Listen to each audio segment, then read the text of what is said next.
નમસ્તે, હું મુદ્રા.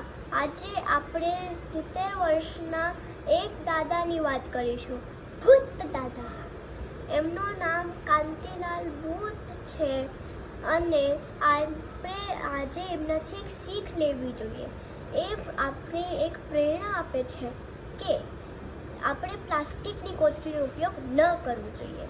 એ વેસ્ટ કાપડને લઈને પછી જાતે જ થેલી સીવે છે કપડાની અને પછી શાક માર્કેટમાં જઈને એ બધાને આપે છે ફ્રીમાં અને બોર્ડ પણ લે છે અને બોર્ડમાં લખેલું હોય છે કે તમે કોથળી પ્લાસ્ટિકની ન વાપરો, તમે કાપડની થેલી વાપર્યા કરો અને તમારી પાસે નથી તો હું તમને ફ્રીમાં આપીશ એવું બોલે તો